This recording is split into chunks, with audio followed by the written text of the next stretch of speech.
ओम शांति। आज की मुरली का सार। मीठे बच्चे, सबको यही पैगाम दो कि बाप का फरमान है, इस पुरुषोत्तम संगम युग पर पवित्र बनो तो सतयुग का वर्षा मिल जाएगा। प्रश्न है, कौन सा सस्ता सौदा सबको बताओ।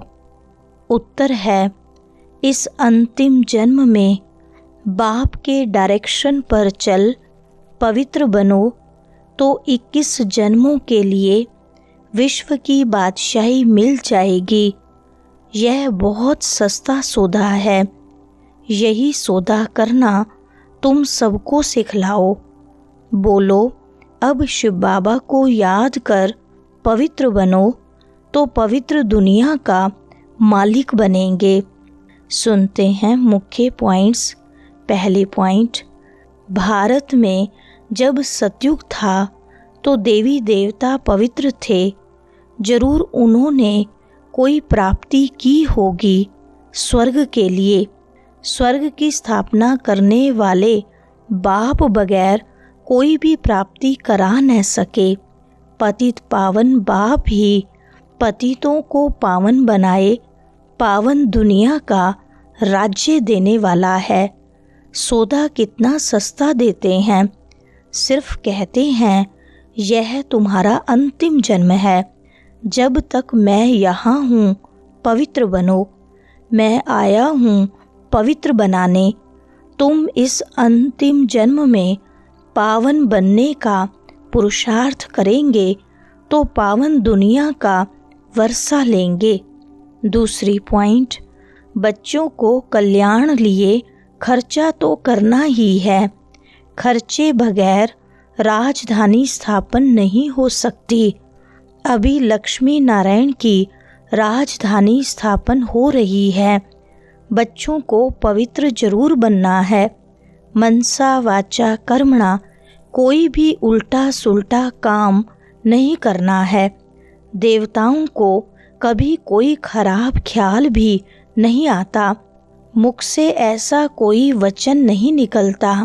वह हैं ही सर्वगुण संपन्न, संपूर्ण निर्विकारी, मर्यादा पुरुषोत्तम। जो होकर जाते हैं उन्हों की महिमा गाई जाती है। अब तुम बच्चों को भी वही देवी देवता बनाने आया हूँ। तीसरी पॉइंट, यह वही महाभारी महाभारत लड़ाई है जो शास्त्रों में दिखाई हुई है, जिससे पुरानी विशेष वर्ल्ड खत्म होती है। परंतु यह ज्ञान कोई में है नहीं। बाप कहते हैं, सब अज्ञान नींद में सोए पड़े हैं। 5 विकारों का नशा रहता है। अब बाप कहते हैं, पवित्र बनो। मास्टर गॉड तो बनेंगे ना। लक्ष्मी नारायण को गॉड गॉडेस कहते हैं, अर्थात गॉड द्वारा यह वर्षा पाया है। अभी तो भारत पतित है। मनसा वाचा कर्मणा, कर्तव्य ही ऐसे चलते हैं।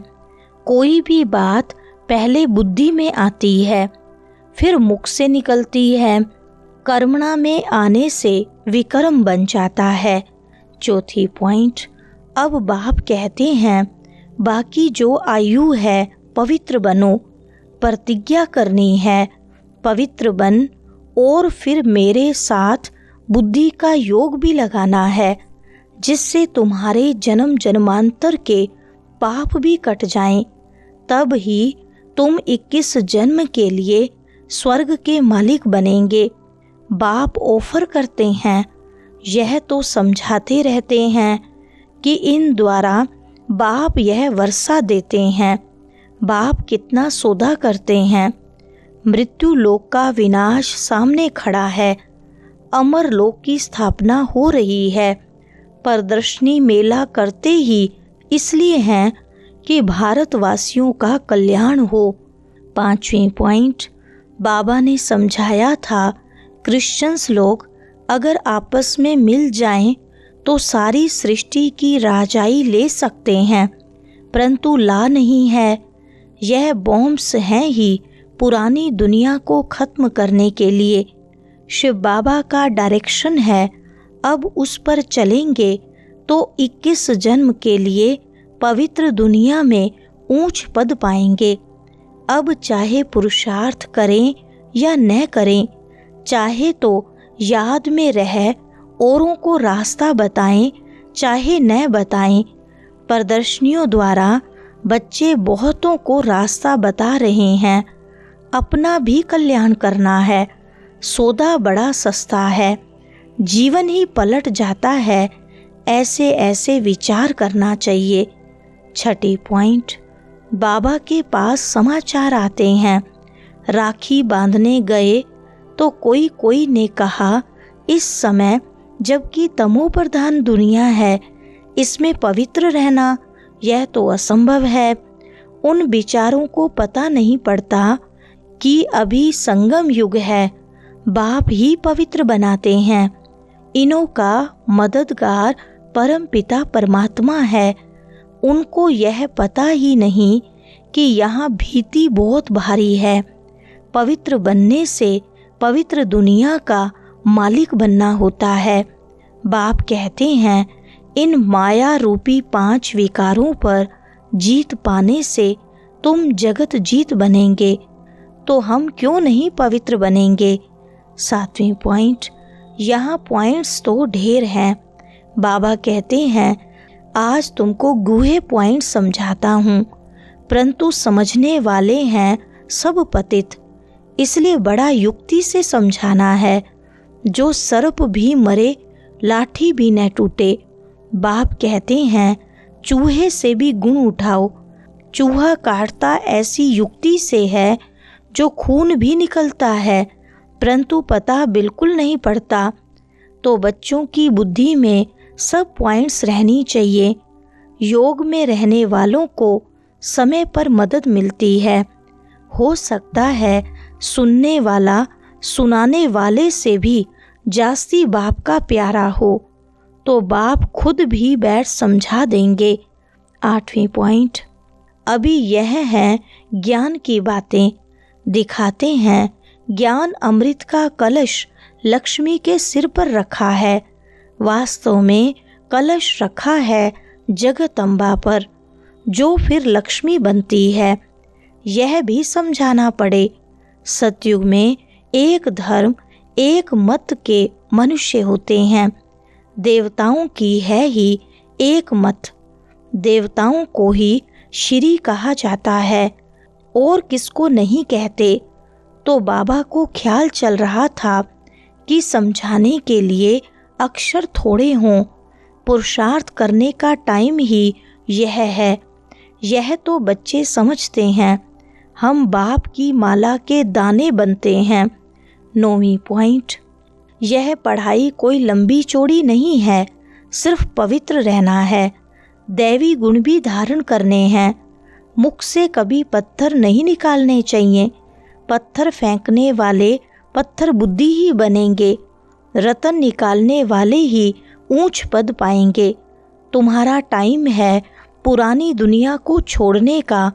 ऐसी ऐसी बातें बुद्धि में मंथन होती रहें तो भी बहुत अच्छा है।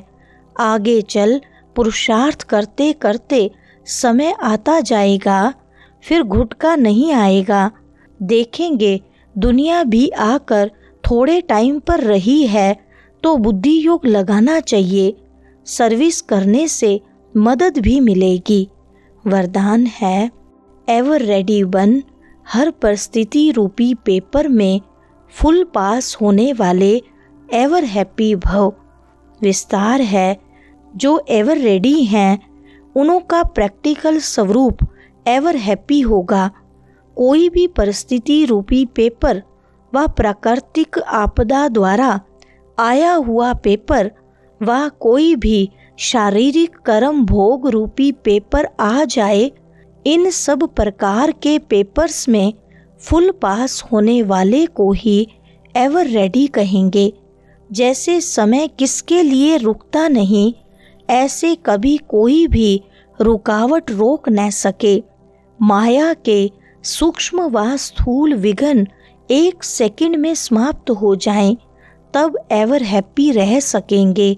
स्लोगन है, समय पर सर्व शक्तियों को कार्य में लगाना अर्थात मास्टर सर्वशक्तिमान बनना। अच्छा, ओम शांति।